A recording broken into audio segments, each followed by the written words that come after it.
Start कीजिए। 1 2 3, इसी तरह से 29 बार करके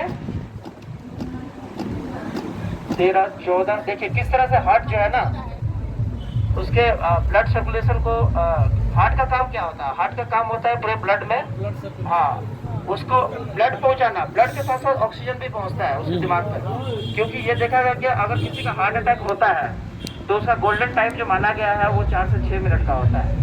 अगर 6 मिनट तक अगर हार्ट उसका बंद रहा और ब्रेन तो 6 मिनट के बाद क्या होता है कि ब्रेन सेल मरना शुरू हो जाता है। ब्रेन सेल अगर मर जाता है तो उसको कोई भी जीवित नहीं कर सकता है। आप लोग सोनपुर मेला में आए हुए सभी दर्शक जो भी है, उनका बिहार आपदा पॉलिटिकल में स्वागत है। खासकर हमारे स्टॉल पे हम लोग यहाँ हम आपको यहाँ पे कुछ ज़रूरी चीज़ें हैं, जैसे CPR, जिसको बोलते हैं हम कार्डियो पल्मोनरी रिसर्सिटेशन। कार्डियो का मतलब क्या होता है? हार्ट। पल्मोनरी का मतलब क्या होता है? हृदय, ये लंग्स, फेफड़ा। और रिसर्सिटेशन का मतलब फिर से जीवित करना। मतलब हार्ट अगर किसी का रुक जाता है तो उसको दोबारा से कैसे चलाना है, उसका क्या टेक्निक है, हम हार्ट का लोकेशन कैसे पता लगाएंगे, उसी के बारे में यहाँ पे आप लोग को बताया जाएगा। क्योंकि ज़्यादातर देखा गया है कि 50 साल से ऊपर जो व्यक्ति होते हैं उन्हीं को इस तरह का प्रॉब्लम ज़्यादा होता है। वैसे CPR का बेहोश आदमी कई चीज़ों से हो सकता है। इलेक्ट्रिक शॉक लगना, ठीक है, फिर कोई हाइट से गिर गया है, पेड़ पे से गिर गया है, ठीक है, तो इस स्थिति में, या पानी में डूब गया है, उससे भी प्रॉब्लम आता है जब हम लोग को CPR देने का ज़रूरत पड़ता है। तो सबसे पहले क्या करना है कि इसका कुछ रूल है। जैसे एडल्ट है, एडल्ट का हम जो कंप्रेसर है, डेप्थ, ये ध्यान में रखना है कि 1/3 देना है, उसके बॉडी के 1/3।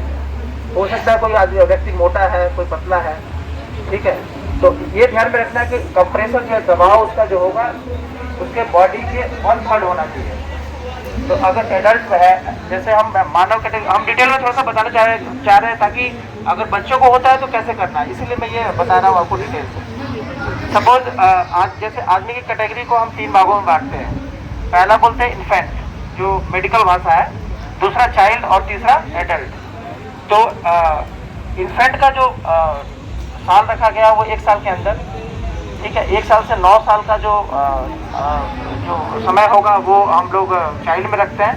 9 साल से ऊपर क्या है, हम लोग एडल्ट में रखते हैं। तो हम आपको यहाँ पर, हमारे पास जो इलेक्ट्रॉनिक मैनिक्विन है, ये हमारे पास एडल्ट मैनिक्विन है, आपको हम इसके ऊपर हम दिखाएंगे।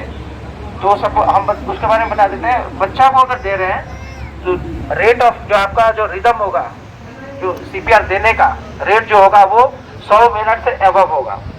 क्योंकि बच्चा, छोटा बच्चा क्या तेजी से सांस लेता है, तो उसको जल्दी CPR देंगे। ये ज़्यादातर देखा गया है कि छोटे बच्चे जो है उनका हार्ट अटैक कम आता है। हम एम्बुलेंस को बिना कॉल किए हुए फर्स्ट साइकिल, पहला साइकिल 1:30 जो देखते हैं, पहला जो देते हैं हम उसको बिना एम्बुलेंस से कॉल किए, क्योंकि उसका हार्ट अगर बंद भी होगा तो हम तेज़ी से अगर उसको उस रेट से देते हैं तो उसका हार्ट जो दोबारा शुरू हो जाता है। ज़्यादा एज होने के बाद क्या होता है कि हम CPR देते हैं फिर भी उसका हार्ट नहीं चल पाता है। उसका बहुत गहराई से मैं नहीं जाऊँगा, तो मैं शॉर्ट में बताता हूँ। और चाइल्ड का क्या होगा कि कंप्रेसर रेट 3 से 4 सेंटीमीटर होगा, उसका जो गहराई होगा। और उसको हम तीसरा आ जाता है आपका एडल्ट में होगा कंप्रेसर रेट क्या होगा, 4 से 5 सेंटीमीटर दबाव होगा। और 80 से उसका रेट ऑफ जो दबाने का होगा, जो काउंट करेंगे हम, तकरीबन ये 80 से 100 के बीच में होगा। तो हम आपको एडल्ट के बारे में हम करके हमारी सहयोगी लक्ष्मी आपको बताएगी किस तरह से CPR करते हैं। सबसे पहले आपको पेशेंट के दाहिने बैठना है। हाँ, कोई भी घायल व्यक्ति है उसके दाहिने बैठना है। आपका पोजीशन इस तरह से होगा, शोल्डर के बाएं जो है इस तरह का पोजीशन आपका होगा। उसके बाद पेशेंट के रिस्पांस को चेक करेंगे, आप ठीक है, आर यू ओके। अगर कोई रिस्पांस नहीं करता है, ठीक है, तो उसे CA को चेक करना है। पहले कैरोटिड पल्स को चेक करेंगे। कैरोटिड पल्स अगर नहीं मिलता है, पेशेंट अनट्रस्टवर्दी में कैरोटिड पल्स नहीं मिलता है, तो हम इसका जो है ना लोकेशन, सबसे पहले 108 को कॉल करना है, ठीक है। 108 को कॉल किए, उसके बाद हम CPR की कार्रवाई शुरू करेंगे। सबसे पहले बीच वाली हड्डी है, जो छाती वाली हड्डी है, उसको टटोलते हुए जाना है, दोनों 4 उंगली की मदद से। इसको हम स्टर्नम बोलते हैं। टटोलते हुए जाना है, जहाँ पर हड्डी समाप्त होता है वहाँ गड्ढा मिलेगा, जिसको हम टाइफाइड प्रोसेस इंटेक्ट बोलते हैं। वहाँ पर एक दाहिना उंगली सीधा रखना है, सीधा रखते हुए बायां हाथ का 2 उंगली उसके ऊपर लगाते हुए और तलत्ती, दाहिना हाथ को उठाते हुए तलत्ती को इस तरह से रखते हुए और स्टर्नम से थोड़ा सा आगे रखते हुए इस तरह से खम बनाएंगे और पेशेंट के ऊपर इस तरह से माउंट हो जाना है, पूरा अच्छी तरह से माउंट हो जाना है। जब तक आप हार्ट का लोकेशन प्रॉपर नहीं वहाँ पे लोकेट कर पाएंगे तब तक पंप करने का कोई फायदा नहीं है। तो इस तरह से माउंट होना है, बॉडी का पूरा वेट।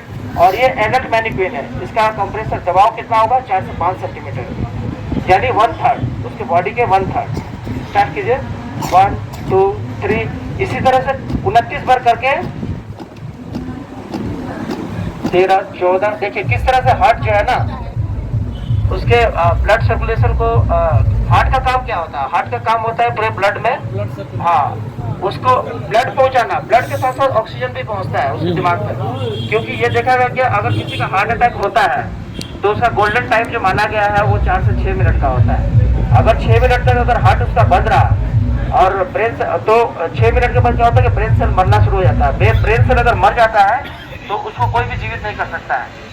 आप हॉस्पिटल अगर सपोज आप डॉक्टर का इंतजार कर रहे हैं, एम्बुलेंस का इंतजार कर रहे हैं, 6 मिनट का टाइम, जिस व्यक्ति को हार्ट अटैक हो गया है आपने 6 मिनट का टाइम गंवा दिया है, तो डॉक्टर भी कुछ नहीं करता। डॉक्टर भी एक मशीन रखता है और उसी से शॉक लगाता है, तो आप 6 मिनट के बाद शॉक लगा के क्या करेगा, वो कुछ नहीं कर सकता है। इससे पहले इसीलिए हर व्यक्ति को ये पता होना चाहिए कि हमको CPR देना कैसे है। तो आपको इस 6 मिनट गोल्डन टाइम को नहीं गंवाना है, CPR की कार्रवाई करना है। उसी तरह से फिर आप पंप करने के बाद नाक को बंद करना है और इसके ठुड्डी को ऊपर करना है और किसी साफ या रुमाल कपड़े के मदद से उसके मुंह को ढकना। हो सकता है ये पेशेंट जो है ना वायरल इन्फेक्टेड हो, आपको वो बीमारी लग सकती है। तो माउथ टू माउथ वेंटिलेशन 2 बार देना है, 30 बार मतलब कंप्रेस करना है, 2 बार फूंक मारना है। फूंक मारिए, हाँ 2 बार फूंक मारना है और उसके कैरेटेड पल्स को दोबारा चेक करना है। अगर पल्स चल जाता है तो CPR की कार्रवाई नहीं करना है। अगर पल्स नहीं मिलता है तो फिर ये कार्रवाई तब तक करते रहना है जब तक एम्बुलेंस नहीं आता है। यानी आपको 5 साइकिल पूरा करना है, एक बार में 30-30 करते जाना है। तब तक एम्बुलेंस अगर आ जाता है तो उसको भेजना है, तो ये कार्रवाई उस समय तक जारी रखना है। ये है CPR की कार्रवाई। और अगला हमारा जो राफ्ट है वो परचेसिंग आइटम है। ज़्यादातर हम इसको SDR का काम होता है रेस्क्यू करना, लोगों को बचाना, तो हम इसको लेके जाते हैं ट्रेनिंग के दौरान। इसका भी इस्तेमाल करते हैं। आगे जो है आपको राफ्ट है इम्प्रोवाइज, जो कि आपके सामने रखा गया है। इसको 2 तसले की मदद से और इस राफ्ट को 2-4 जर्किन की मदद से बनाया गया है, जो फटे के बाद है। स्टॉल में विजिट करने के लिए आपको बहुत धन्यवाद।